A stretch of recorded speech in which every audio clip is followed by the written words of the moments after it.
Eu sou o Edward Henry e estou aqui para mais um vídeo de ASMR no canal. Hoje, com o capítulo 16, eu acho, de A Batalha do Labirinto. Então, gente, eu não sei se eu tenho comentado aqui no canal que tem um capítulo desse livro que, enfim, é espetacular. Eu não sei se é esse, eu não sei se é o próximo, mas a gente está muito perto também do fim e desse capítulo. Então, pode ser que seja esse. Eu não me lembro. Como o intuito do ASMR é de fazer dormir, relaxar, ter soninho, eu peço agora que você curta esse vídeo aqui embaixo, comente, compartilhe, se inscreva no canal caso não seja inscrito, porque isso me ajuda demais. E se você tiver condições de me ajudar ainda mais, veja os links na descrição do meu Apoia-se e da minha vaquinha online, que aí serei eternamente grato.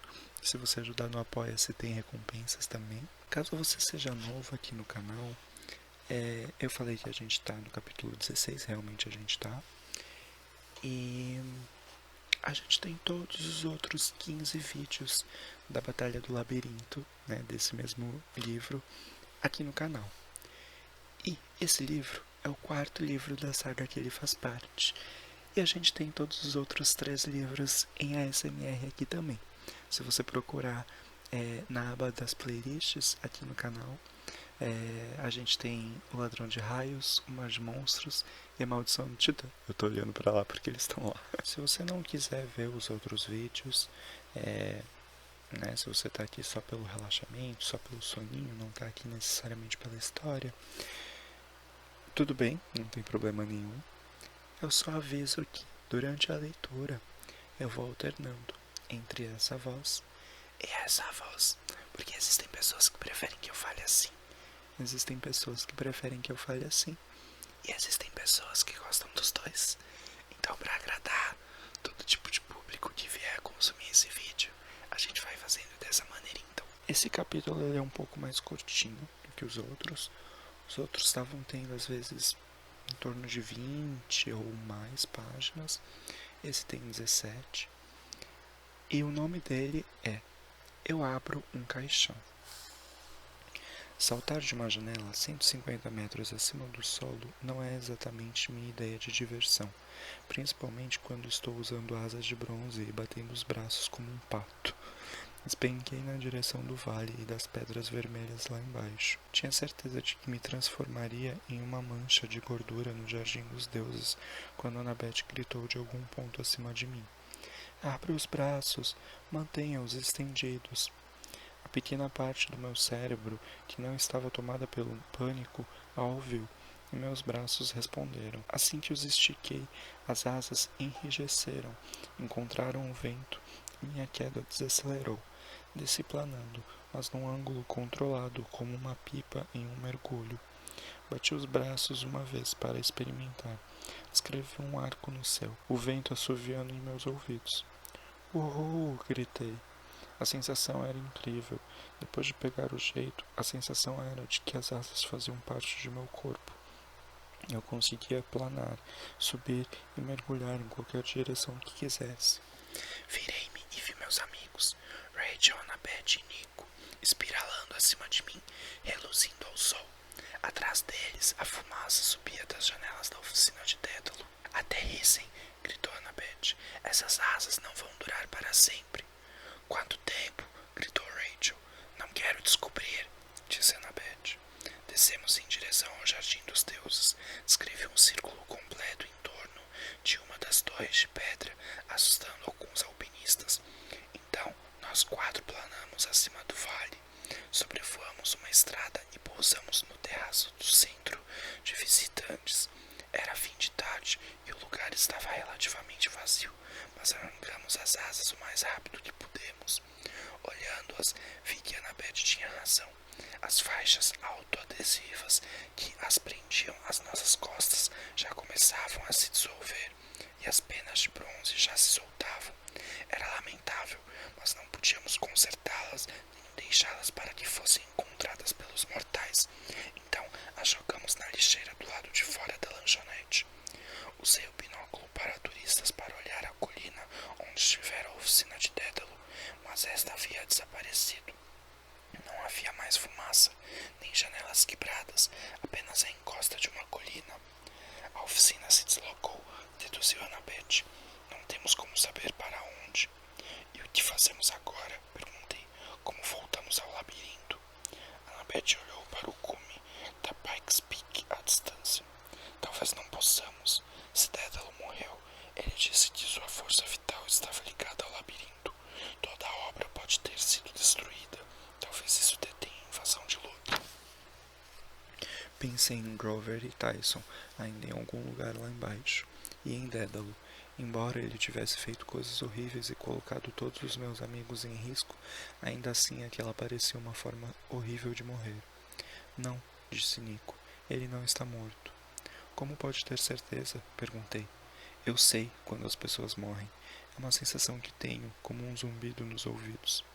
E Tyson e Grover, então? Nico sacudiu a cabeça. Aí já fica mais difícil. Eles não são nem humanos, nem meio-sangues. Não têm almas mortais. Precisamos ir para a cidade, decidiu Annabeth. Nossa chance de encontrar uma entrada para o labirinto será maior. Precisamos chegar ao acampamento antes de Luke e seu exército. Poderíamos simplesmente pegar um avião, disse Rachel. Estremeci. Eu não vou. Mas foi o que você acabou de fazer. Voei baixo aqui, eu disse. E até mesmo isso é arriscado. Voar alto de verdade é o território de Zeus. Isso eu não posso fazer. Além do mais, não temos tempo de pegar um avião. O labirinto é o caminho de volta mais rápido. Eu não queria dizer, mas também tinha esperança de que talvez, apenas talvez, encontrássemos Grover e Tyson no caminho. Então precisamos de um carro para nos levar à cidade, disse Annabeth. Rachel olhou para o estacionamento. Fez uma careta, como se estivesse prestes a fazer algo de que se arrependeria. Eu cuido disso. Como? Perguntou Annabeth. Confie em mim. Annabeth pareceu preocupada, mas assentiu. Ok, vou comprar um prisma na lojinha de lembranças, tentar criar um arco-íris e mandar uma mensagem de íris para o acampamento. Eu vou com você, disse Nico. Estou com fome. Então fico com Rachel, eu disse. Encontramos vocês no estacionamento. Rachel franziu a testa como se não me quisesse por perto. Eu me senti um tanto mal, mas de qualquer maneira desci com ela até o estacionamento. Ela seguiu na direção de um carro preto grande, estacionado em um canto. Era um Lexus com um chofer, do tipo que eu sempre via rodando por Manhattan. O motorista estava na frente do automóvel lendo um jornal. Usava terno escuro e gravata. O que você vai fazer? Perguntei a Rachel. Espere aqui, ela pediu, pouco à vontade. Por favor. Rachel marchou direto até o motorista e falou com ele. Ele franziu a testa. Rachel disse mais algumas palavras. Ele ficou pálido e rapidamente dobrou o jornal. Assentiu e tateou o celular. Depois de uma ligação breve, abriu a porta traseira do carro para que Rachel entrasse. Ela apontou em minha direção e o motorista balançou a cabeça um pouco mais, como se dissesse, sim senhora, como quiser. Eu não consegui imaginar por que ele parecia tão perturbado. Rachel voltou para me chamar no exato momento em que Nico e Annabeth surgiam, vindos da lojinha.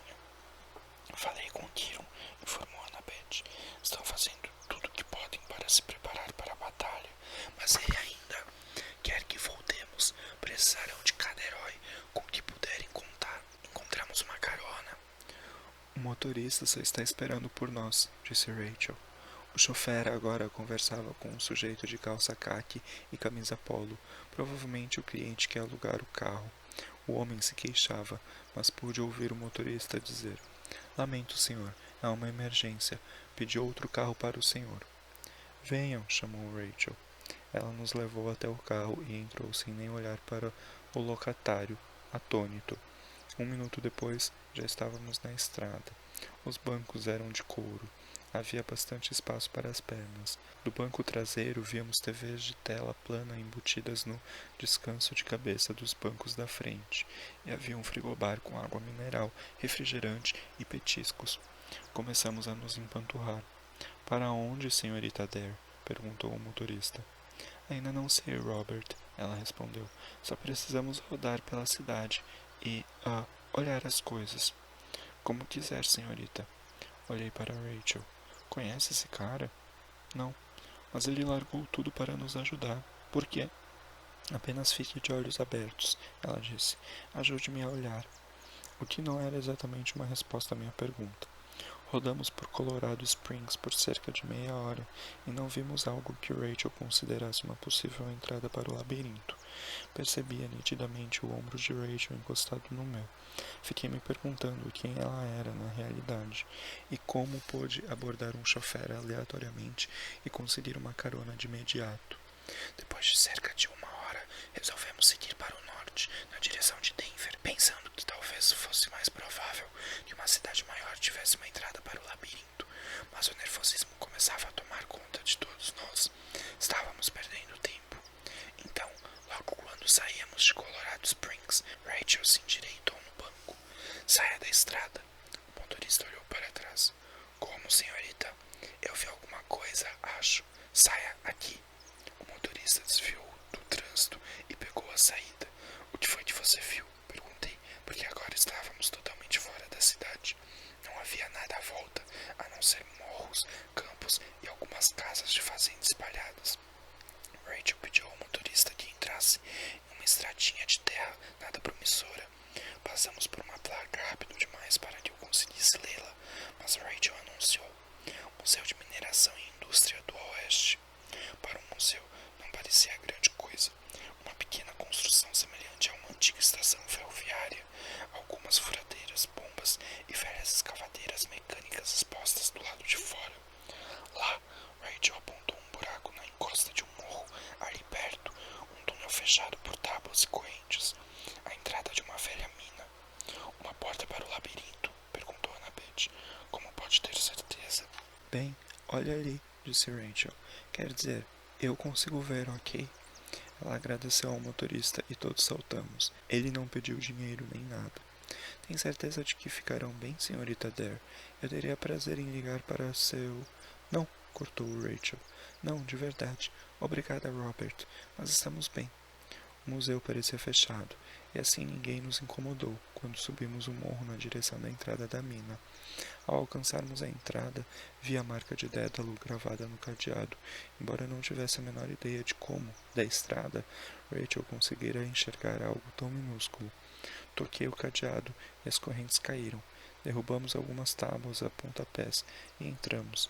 Para o bem ou para o mal, estávamos de volta ao labirinto. Os túneis de terra deram lugar a outros de pedra, que davam voltas e se dividiam, e basicamente tentavam nos confundir, mas Rachel não tinha dificuldade em nos guiar. Dissemos-lhe que precisávamos voltar para Nova York, e ela mal fazia uma pausa quando os túneis ofereciam opções. Para minha surpresa, Rachel e Annabeth começaram a conversar enquanto caminhávamos. Annabeth fez mais perguntas sobre a vida dela, mas Rachel respondia com evasivas. Então começaram a conversar sobre a arquitetura. Rachel tinha algum conhecimento sobre o assunto por causa de seus estudos de arte. Elas falaram sobre diferentes fachadas de edifícios por toda Nova York. Você já viu aquele blá blá blá? Então fiquei para trás, caminhando ao lado de Nico, em um silêncio desconfortável. Obrigado por vir atrás da gente, eu disse a ele por fim. Os olhos de Nico se estreitaram. Ele não parecia mais tão zangado quanto antes, só desconfiado, cauteloso. Eu devia isso a você por causa do rancho, Percy. Além do mais, queria ver Dédalo com meus próprios olhos. Minos tinha razão de certo modo. Dédalo deveria morrer. Ninguém deveria ser capaz de evitar a morte por tanto tempo. É antinatural. Era atrás disso que você estava o tempo todo, eu disse. Trocar a alma de Dédalo pela de sua irmã. Nico andou mais uns 50 metros antes de responder. Não tem sido fácil, sabe? Ter apenas os mortos por companhia. Saber que nunca serei aceito pelos vivos. Somente os mortos me respeitam. E mesmo assim só por medo. Você poderia ser aceito, eu disse.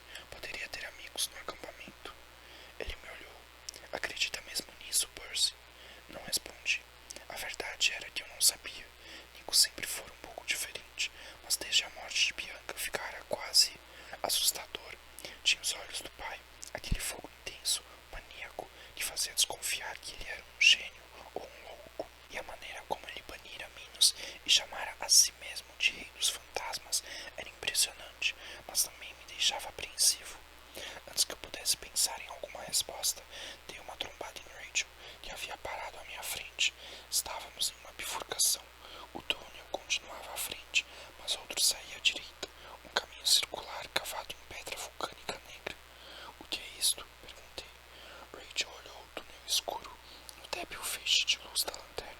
Seu rosto parecia um dos espectros de Nico. É este o caminho? Perguntou Annabeth. Não, respondeu ela nervosa. Não mesmo. Por que paramos então? Perguntei. Ouçam, disse Nico.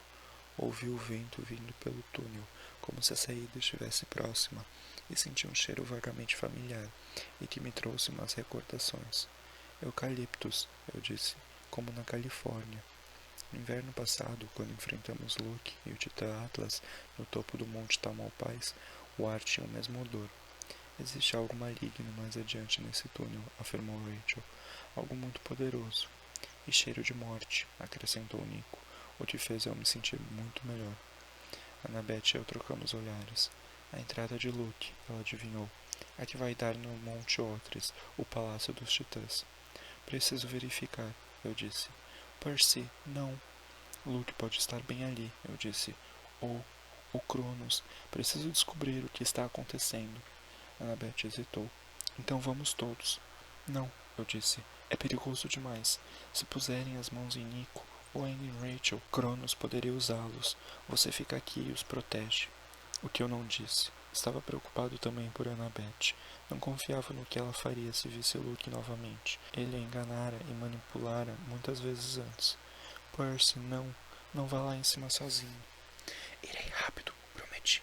Não vou fazer nenhuma bobagem. Annabeth tirou o boné dos Yankees do bolso. Pelo menos leve isto e tome cuidado. Obrigado. Lembrei-me da última ocasião em que Annabeth e eu havíamos nos separado, quando ela me deu um beijo de boa sorte no Monte Santa Helena. Desta vez, tudo que ganhei foi o boné. Eu o pus na cabeça. Lá vai o nada e entrei sorrateiro e invisível no túnel de pedra escura. Antes mesmo que chegasse a saída, ouvi vozes, os rosnados e os gritos dos demônios marinhos ferreiros, os Teuquines. Pelo menos salvamos a lâmina, disse um deles. O mestre ainda vai nos recompensar. Sim, sim, gargalhou alto um segundo. Recompensas ilimitadas. Outra voz, esta mais humana, disse. Ah, sim, bem, isso é ótimo. Agora se já acabaram com... Não, meio sangue, interrompeu um Teuquine. Você precisa nos ajudar a fazer a apresentação. É uma grande honra. Puxa, obrigado, disse o meio sangue, e percebi que era Ethan Nakamura, o cara que fugira depois de eu salvar sua triste vida na arena. Rastejei até o fim do túnel. Precisava ficar me lembrando de que estava invisível. Eles não conseguiriam me ver. Uma rajada de ar frio me atingiu em cheio quando saí. Eu estava perto do topo do Monte Tan. O Oceano Pacífico estendia-se lá embaixo, cinzento sob o céu nublado, a cerca de uns 5 metros. De onde eu estava, 2 Teuquines posicionavam algum objeto sobre uma pedra grande, algo comprido e estreito, envolto em tecido preto. Ethan os ajudava a desembrulhar. Cuidado, seu tolo, ralhou o Teuquine. Um só toque e a lâmina vai separar sua alma de seu corpo. Ethan engoliu em seco, nervoso. Talvez seja melhor você desembrulhar então. Olhei para cima, para o pico da montanha, onde uma fortaleza de mármore negro assomava, indistinta, exatamente como eu vira no sonho. Lembrava-me um enorme mausoléu, com muros de 15 metros de altura. Eu não imaginava como os mortais podiam não notar a existência daquela construção ali.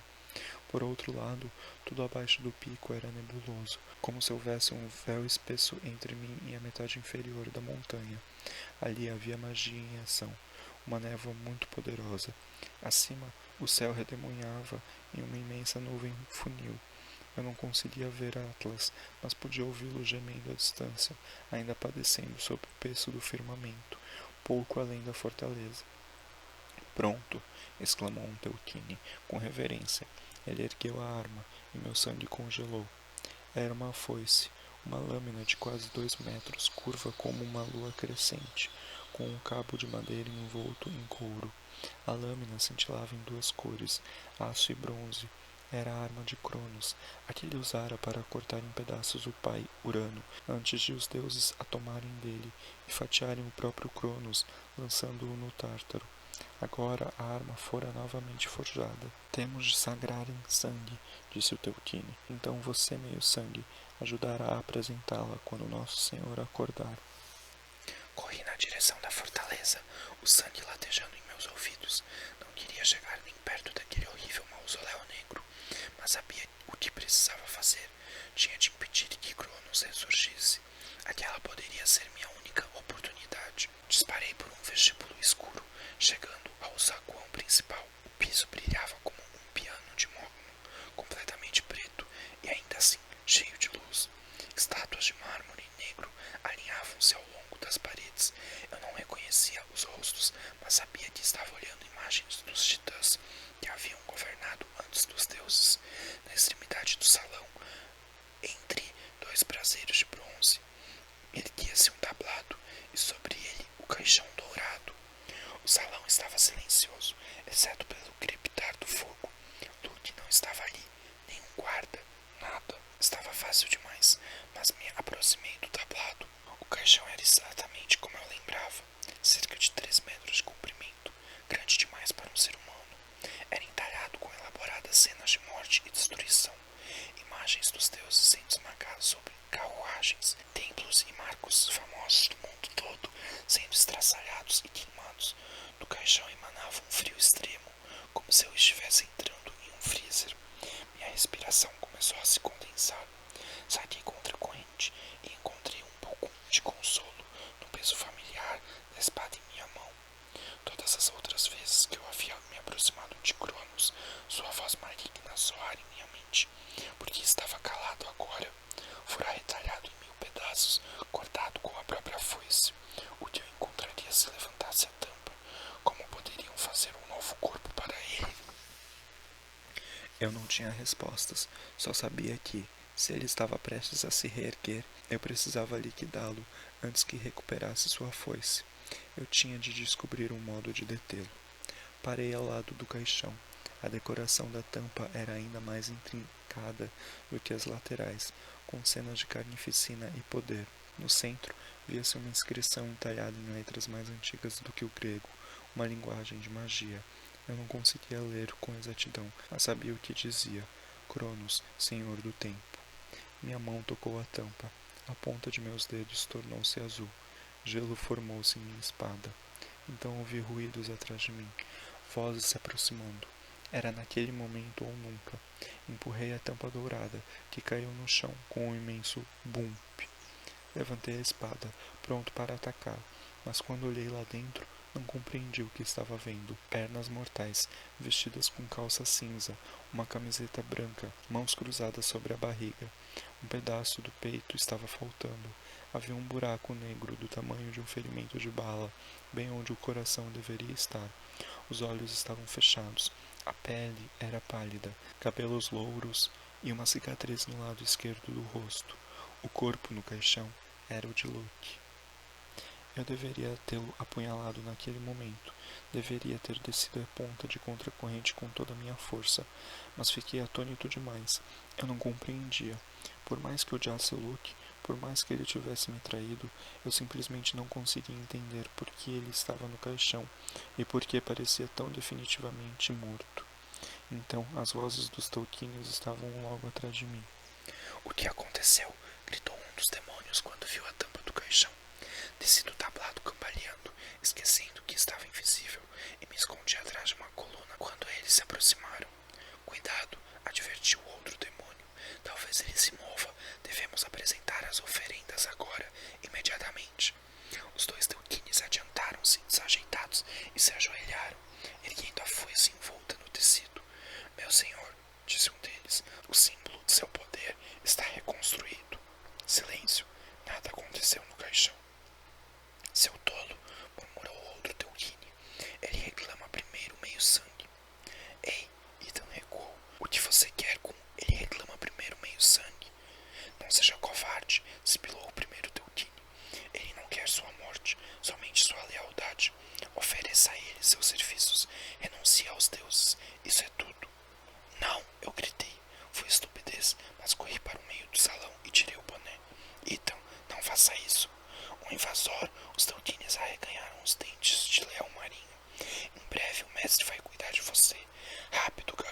Ethan, pedi, não dê ouvidos a eles. Ajude-me a destruí-lo.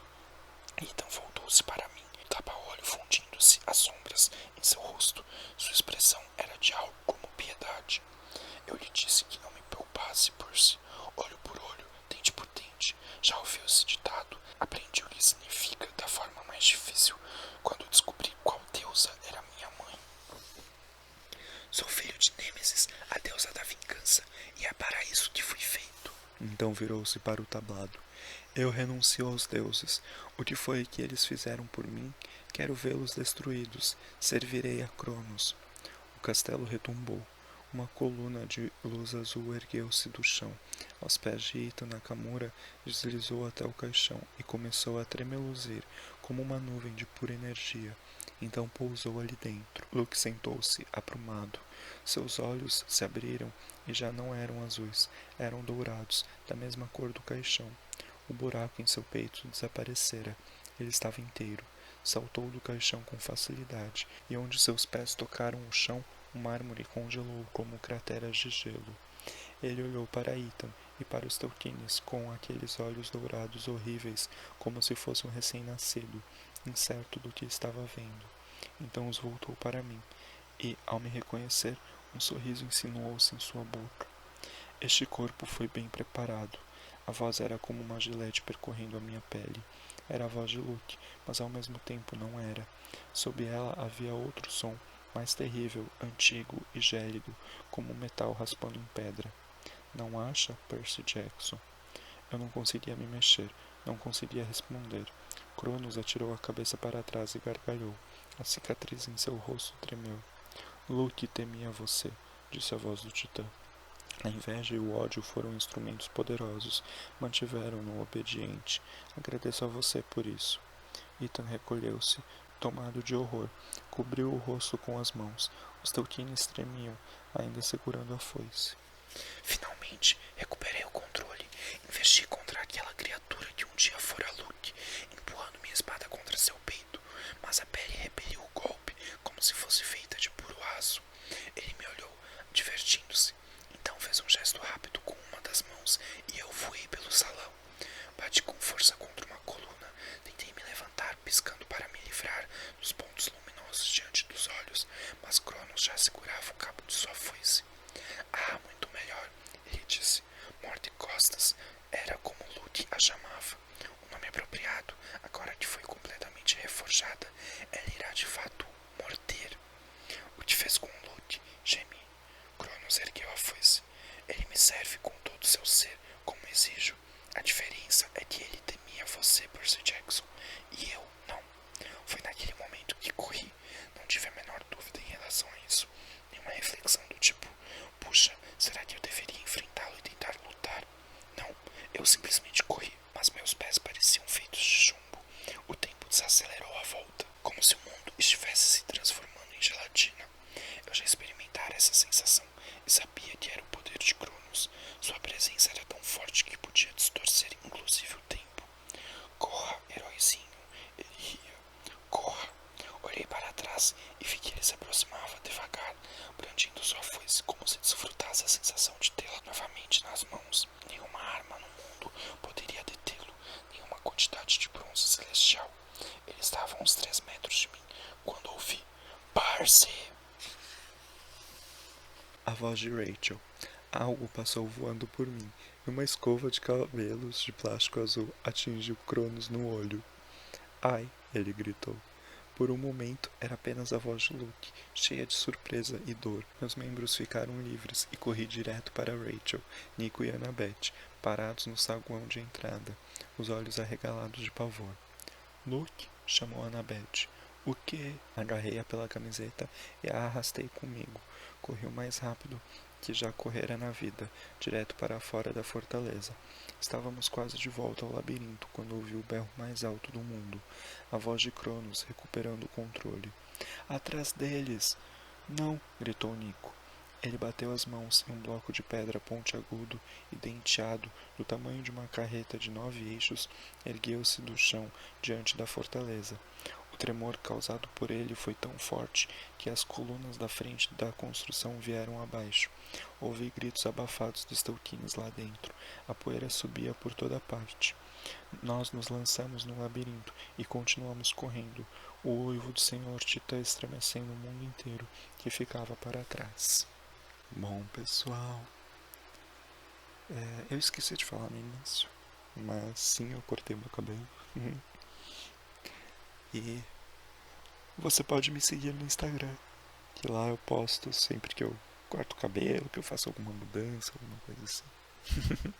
Pinto, ou enfim, várias coisas.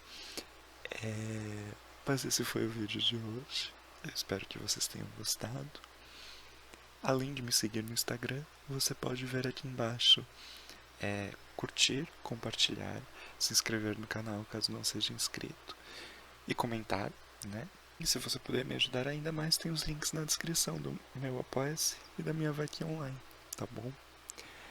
E como eu estava falando no início do vídeo, sim, esse era o capítulo mais esperado por mim, porque é o capítulo que meio que me fez encontrar a comunidade de Percy Jackson, né? Porque depois que eu terminei O Último Olimpiano, que é o último livro da saga Percy Jackson, eu me senti um pouco sozinho, sabe? Em relação à comunidade Percy Jackson, né? Aos fãs e tal. Sabe, eu queria ter alguém com quem conversar a respeito dos livros.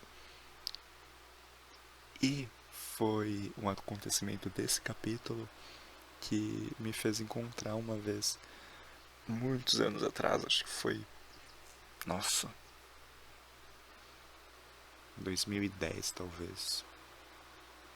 Não me lembro, eu sei que foi depois, o último Olimpiano já estava lançado, não lembro em que ano que foi isso, mas aí eu joguei, simplesmente joguei no Google assim, Percy Jackson memes, né? Que era a época dos memes também, né? E aí tinha. Eu não sei se eu vou achar. Provavelmente eu não vou conseguir achar, porque depois eu nunca mais achei também, nesse mesmo meme. Mas era, sabe aquela boquinha? Aquele meme daquela boquinha que é assim. É aí, tipo, tá olhando os olhos assim pra você. Aí era aquela boquinha com o cabelo super desenhado assim no paint ruivo, né? E aí escrito assim, Rachel quando atinge a escova de cabelo azul no olho de Cronos, assim, sabe? Tipo, ela com aquela carinha. E tipo assim, é uma coisa bem tosca, sabe? Mas me fez rir muito e me levou até um blog, que na verdade era um Tumblr, que era alguma coisa relacionada a Zoe Doce Amarga. Era tipo Viva para sempre nas estrelas. Não, era Flecha de Prata, eu acho. Era Flecha de Prata, o nome do Tumblr. E aí tinha uma frase assim, Viva para sempre nas estrelas, que foi a frase de Artemis, que falou quando a Zoe Doce Amarga faleceu no A Maldição do Titã, né? E, enfim, que era tipo um Tumblr só destinado a coisas de Percy Jackson e as caçadoras de Artemis, e tinha vários memes, assim. E, tipo, foi o primeiro contato, assim, que eu tive com outra pessoa que era também fã de Percy Jackson, sabe? E aí, óbvio, que depois, nos outros anos, tipo, eu fui ter outros amigos que aí também já tinham lido Percy Jackson e tal, e até na minha própria cidade mesmo. Mas até então, tipo, sabe, eram poucas, quase nenhuma pessoa assim no meu convívio que já tinha lido, ou enfim, se eu tinha alguém no meu convívio, não era tão próximo assim naquela época de mim. E enfim, sabe, daí hoje em dia, tipo, eu sigo várias páginas nas redes sociais, né, que falam sobre Percy Jackson. Eu tenho meu canal aqui que espero que eu tenha encontrado alguns outros é fã de Percy Jackson. Se eu fui a primeira pessoa que você encontrou, né, que é fã de Percy Jackson e que conhece a saga, dificilmente, né, porque hoje em dia vai ter a série, tem muita gente falando sobre isso, né, mas fico feliz, né, de ter sido esse seu exemplo, ou se você conheceu o Percy Jackson a partir de mim, né, também fico muito feliz, muito agradecido. E, enfim, né, eu acho que é por isso que eu gosto desse capítulo e tem um significado muito além, né, do que, do que realmente é, né. Enfim, estou filosófico agora. E antes que eu me torne filosófico demais, eu vou me despedindo. Porque eu espero que o soninho esteja chegando. O soninho chegou, chegou, chegou. E se você quiser ver eu falando mais coisas sobre Percy Jackson, uma das recompensas do Apoia-se é o SMR Clube do Livro no Drive dos apoiadores, onde eu dou mais detalhes, tá bom? Sobre cada livro. Eu me despeço com um beijo